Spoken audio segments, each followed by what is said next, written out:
want more drama? Like, comment, subscribe, hit that notification bell for more. Welcome back. I am your host, Maxine. Things just got heated in here. I'm already sweating. This next lady will have your man spending everything he got. Miami Blue ain't nothing to play with. Hi, my name is Miami Blue. I'm from 305, and my life just gets so crazy. Let me tell you about it. So sit back and let me tell you about how the devil dragged me straight to hell. I met Shea Butter on a Tuesday. Man pulled up in a black Lambo. His chains were dancing like they had a pulse. He said, "You wanna eat? I'll feed you." I ain't know what he meant when he said blood on the plate. I started stripping at Club Mirage, VIP every night, cash everywhere, but it wasn't enough. It was obedience. Shea Butter dressed me in diamonds, but stripped me of my soul. First came the pole, then the streets. He had me selling more than fantasies. Hotel rooms turned trap houses. I was making dreams and moving keys. Look, so I had a couple of questions, and I asked Shea, what happened? I was on top of the world. I felt powerful until I saw a girl get pistol whipped for dropping a gram. She choked on her teeth. He said, disrespect costs blood. That's when I knew I wasn't free. I found blood in my luggage, a finger wrapped in gold foil. That's when I knew that the cartel was involved. Shea slapped me that night. Said I was getting sloppy. My blood hit the marble like spilled wine. My homegirl, Tati, got caught talking to the beds. Shea made me watch them drown her in a tub. I told my best friend Corey everything. She begged me to run. Where the hell do you run when the devil has keys to your place? Shea started locking me in. Cameras in the fence, GPS in my shoes. I was a prisoner in designer. Then came the kill order. Shea said I had to handle 2 girls skimming off the stash. Said I make it clean. I drove to the house, shaking. They're my sisters. We danced together, cried together. Now I had to end them. I stabbed Kiki first. That was my homegirl. I cried the whole entire time. Blood was all over my shoes. Then my homegirl Sierra tried to run. I shot her twice in the back. I really didn't want to do this, but I had to. I was so sick to my stomach. The gun burned my hand like it knew what I did. Later that night, I got home. Shea kissed me and said I was loyal, but I felt like the devil dressed in Chanel. The next day, Shea was spiraling. Coke mountains on the coffee table, screaming into the mirrors and saying the cartel is coming. I caught him with a knife to his throat, speaking in tongues and talking about sacrifices. Later that night, he locked me in the basement.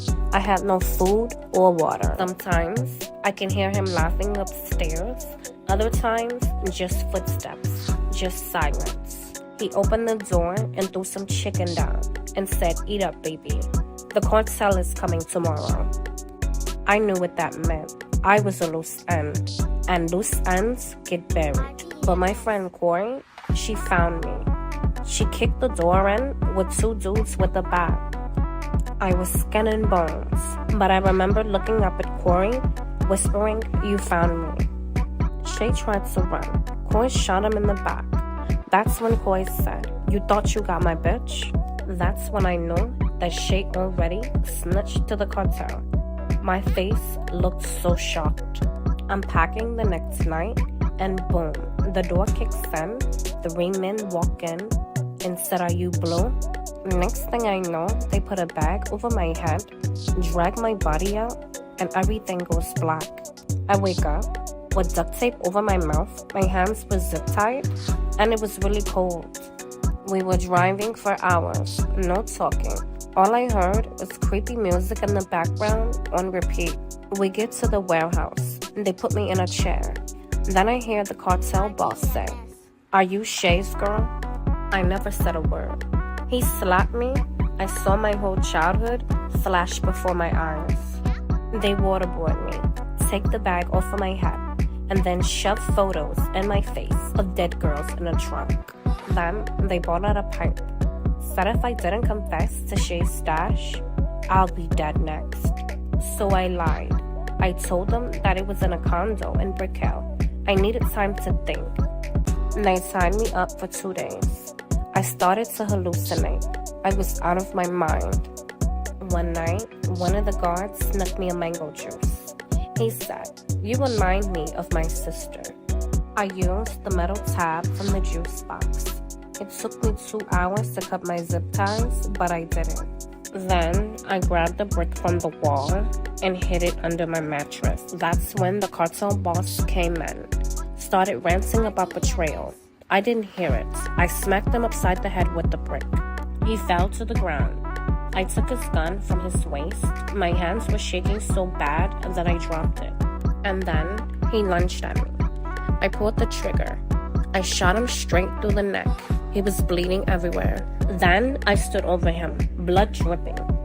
And I told him, "This is for my homegirl, Tati." Then I grabbed his phone. I called my homegirl, Corey, and told her come pick me up. It was done. I needed out. Corey sent a burner car to pick me up. I ran out barefoot. I was clutching the gun like it was a baby. But as I ran, I heard footsteps. I looked back, and there he was, the underboss, ducked behind the car. Corey kept screaming. She reversed into him, but he kept firing. I only had 1 bullet left. I stood up. I stared him down. I said a prayer to the devil, and then I pulled the trigger. His body dropped. He was shaking. My hands were bloody. Corey told me, "Come on, let's get in the car." Then we dumped the car in Little Haiti. We switched clothes with some girls on the streets. We had to burn everything. Then we drove to a motel that night. I was so tired. I couldn't believe what just happened. I go to the bathroom to freshen up. I look at myself in the mirror. I just did not recognize myself. All I saw was blood, bruises, and betrayal. What else was next? I come out the bathroom. Corey asks me, "Why are you crying?" I told her, "I'm still not safe yet." The next morning, we tried to leave Miami, headed for Tampa. I wore a hoodie, no jewelry, no lashes, just fear. We made it to the Greyhound station. I was so relieved.